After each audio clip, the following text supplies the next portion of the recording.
Hello everyone, welcome back to the channel Last Minute Revision with RSM, and here I am back with another video. So this is the part 3 of the financial accounting expected MCQs we are going to discuss. So ये जो है आज हम बहुत सारे नए नए MCQs इसमें डिस्कस करने वाले हैं.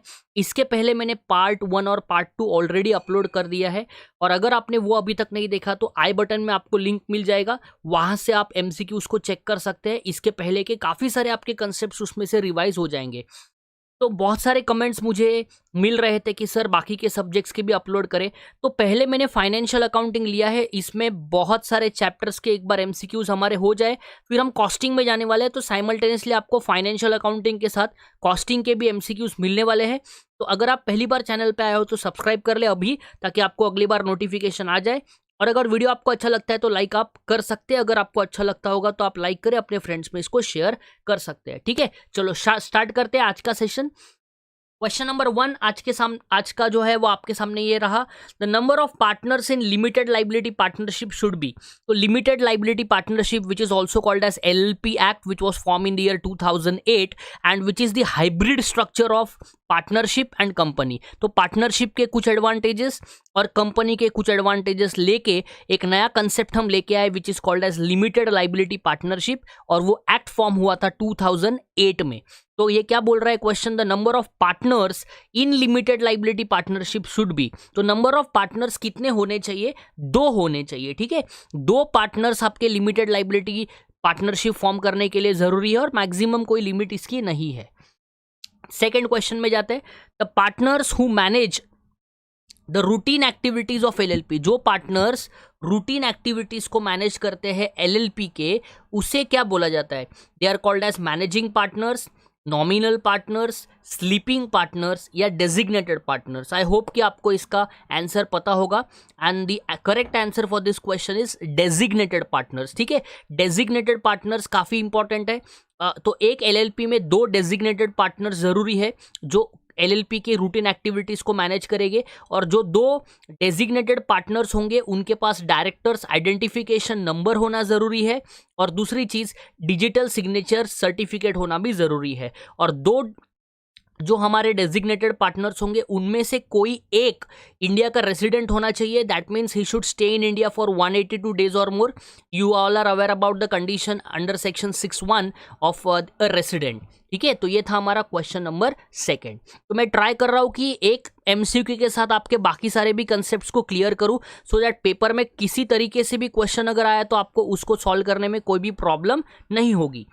Question number 3 is every LLP shall have at least how many designated partners who are individuals. तो मैंने आपको अभी बात की कि हर कंपनी में, हर LLP में कम से कम 2 डेजिग्नेटेड पार्टनर्स जरूरी होंगे. तो ध्यान रखना, 2 डेजिग्नेटेड पार्टनर्स जरूरी होंगे, और जिनके पास DIN होना चाहिए, डायरेक्टर्स आइडेंटिफिकेशन नंबर होना चाहिए, और जिनके पास डिजिटल सिग्नेचर सर्टिफिकेट भी होना जरूरी है. That is the point number 3. आगे बढ़ते हैं, क्वेश्चन नंबर 4 में जाएंगे.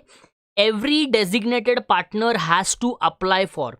तो जो भी आपके LLP के डेजिग्नेटेड पार्टनर होंगे उनको सेंट्रल गवर्नमेंट के पास अप्लाई करना पड़ता है. और किसके लिए अप्लाई करना पड़ता है?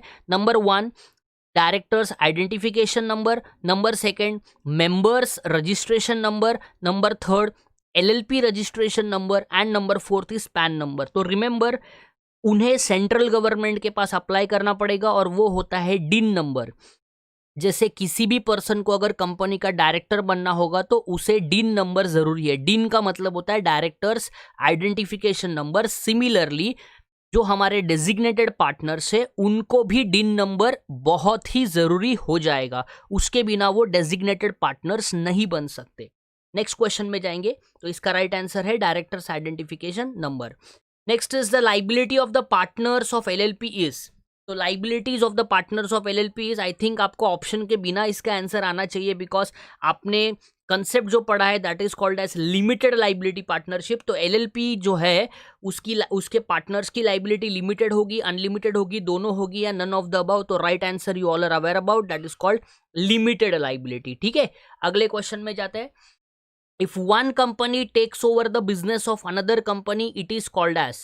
Options are merger, consolidation, absorption या ऑल ऑफ द अबव। तो मैं आपको दो कंसेप्ट इसमें से क्लियर करवाता हूं।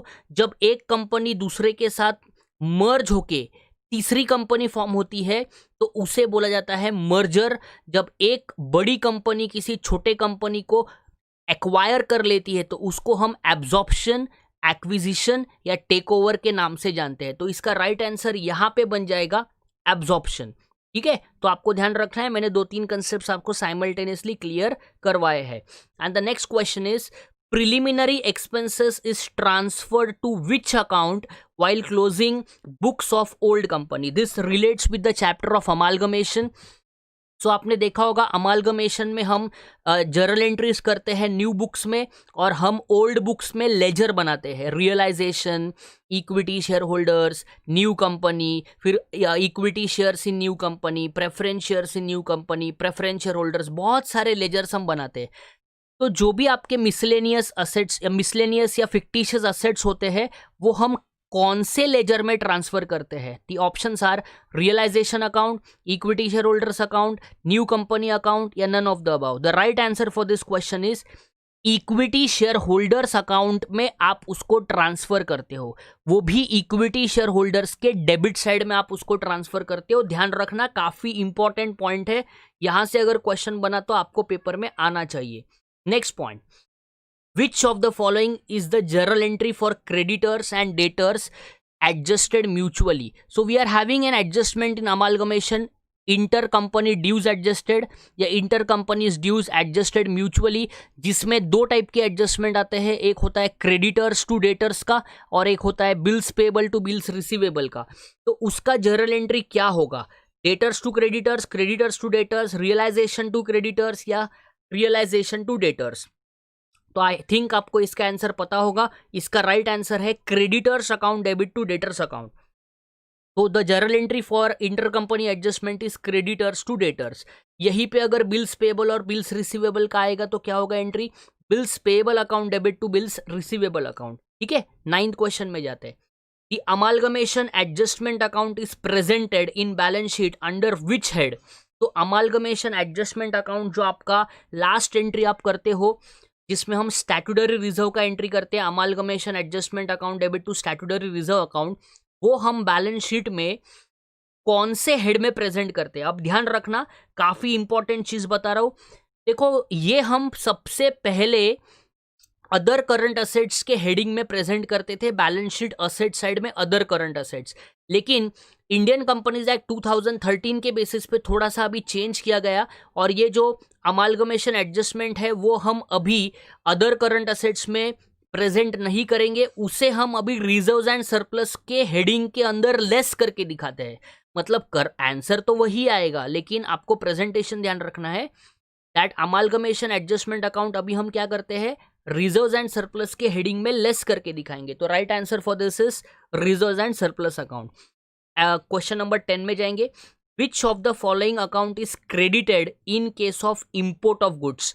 तो जब हम गुड्स का इंपोर्ट करेंगे, ये आपके फॉरेन एक्सचेंज ट्रांजैक्शंस में से क्वेश्चन है। तो अगर आप गुड्स का इंपोर्ट करोगे तो क्वेश्चन ध्यान से पढ़ लेना, which of the following account is credited पूछा है। इंपोर्ट में कौन सा अकाउंट क्रेडिट होगा? Sundry debtors, sundry creditors, export sales या परचेजेस? अब बहुत सारे बच्चे क्या करेंगे, परचेजेस को टिक मार कर लेंगे, बिकॉज उनको थोड़ा थोड़ा याद आएगा कि कुछ परचेस वाला एंट्री हम इंपोर्ट में करते थे। लेकिन आपको एंट्री क्या है परचेस का वो क्लियर होना चाहिए। एंट्री क्या है परचेस का? Purchases account debit to parties account, और पार्टीज मतलब कौन होते हैं? क्रेडिटर्स। तो एंट्री होगा purchases account debit to creditors, और यहाँ पे पूछा है कि कौन सा अकाउंट क्रेडिट होगा, तो इसका राइट आंसर बनेगा सन्ड्री क्रेडिटर्स अकाउंट। ठीक है, तो मैं ट्राई कर रहा हूँ कि बहुत सारी चीजें आपके एक एक क्वेश्चन से कवर अप हो जाए, ताकि मैक्सिमम आपको एडवांटेज इन एमसीक्यू सीरीज का मिलते रहे। 11th नंबर का क्वेश्चन में जाएंगे। The balance sheet of the new company is to be prepared as per Indian Companies Act 2013 under which schedule? Schedule 6, schedule 3, schedule 4 या शेड्यूल 7? तो do remember this, जो vertical balance sheet आप बनाते हो companies Act 2013 के basis पे, वो हम शेड्यूल 3 के बेसिस पे बनाते हैं। तो right answer for this is schedule 3। पहले जो बैलेंस शीट बनती थी जिसको हम T format of balance sheet बोलते थे, एक साइड में लाइबिलिटीज और दूसरे साइड में असेट्स लिखते थे, वो शेड्यूल 6 के बेसिस पे बनती थी। अभी इंडियन कंपनीज एक्ट 2013 में जो वर्टिकल बैलेंस शीट बनाई जाती है that is prepared as per schedule 3. Okay, so this is the point I have cleared to you. Next point, next question is 12th number. Which amalgamation is in nature of merger the accounting method to be followed? Which amalgamation is in the nature of merger the accounting method is to be followed? ठीक है, ध्यान रखना amalgamation में दो type के methods होते हैं, एक होता है मेथड ऑफ मर्जर और एक होता है मेथड ऑफ परचेज। आप बोलेंगे सर मेथड तो हमने कुछ और पढ़े हैं, net assets method, net payment method. बच्चों वो नेट असेट्स और नेट पेमेंट मेथड जो है that is methods of purchase consideration. I am not speaking about the methods of purchase consideration here, the question says about the methods of amalgamation.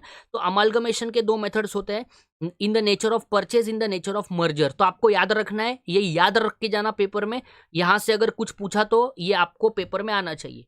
That is equity method, purchase method, pooling of interest method और none of the above. तो अगर आपके question में पूछा गया कि amalgamation in the nature of merger, तो आपको याद रखना है पूलिंग ऑफ इंटरेस्ट मेथड। तो थोड़ा सा नया एमसीक्यू है, ध्यान रखना, पूलिंग ऑफ इंटरेस्ट मेथड। ठीक है, आपको ये ध्यान रखना है, amalgamation in the nature of merger जब रहा तो pooling of interest method is the right answer. Next is which of the following list belongs to asset specifically pledge. Statement of affairs में बहुत सारे लिस्ट है, लिस्ट ए से लेके H तक। तो हर एक बार मैंने ट्राई किया कि यहाँ से एक एमसीक्यू आपके पेपर में तो बनने ही वाला है। तो ध्यान रखना, एक काम करना है आपको, पूरा का पूरा लिस्ट एक बार रट लो, तो वहाँ से क्वेश्चन कुछ भी आएगा तो पेपर में आपको प्रॉब्लम नहीं आएगा। तो प्लेज करेंगे, which of the following list belong to asset specifically pledge. तो right answer for this is list B. इसको आपको बाय हार्ट करना है, इसके लिए आपके लिए मैंने ये पूरा का पूरा चार्ट डाल दिया है। List A assets not specifically pledge, list B assets specifically pledge, list C preferential creditors, list D debenture holders secured by floating charge, list E unsecured creditors, list F preferential holders, list G equity share holders and list H is surplus oblique deficiency account. तो ये एक बार list ध्यान से revise कर लेना, because यहाँ से question बनने के चांसेस बढ़ जाएंगे, बिकॉज ये काफी इंपॉर्टेंट पॉइंट है स्टेटमेंट ऑफ अफेयर से रिलेटेड। क्वेश्चन नंबर 14 में जाएंगे। Cash, receivables and payables are the examples of. Options are monetary items, non monetary items, current items या ऑल ऑफ द अबाउ। जो तो कैश है, cash is a liquid assets, तो आपने जान लिया होगा इसका सही answer. Right answer for this question number 14 is monetary items. तो कैश जो है, रिसीवेबल जो है एंड पेएबल जो है वो किसके एग्जांपल्स है, तो वो है मॉनेटरी आइटम्स के एग्जांपल। और आज का आखिरी क्वेश्चन देखते हैं 15 नंबर का। If the whole of the issue of shares और debentures is underwritten it is called as। तो this is from the chapter of underwriting of shares and debentures। तो अगर आपका पूरा का पूरा जो इशू है वो अंडर रिटन हुआ है तो उसको क्या बोला जाएगा, partial underwriting. Obviously partial तो बोला ही नहीं जाएगा, sole underwriting, single underwriting भी नहीं बोला जाएगा।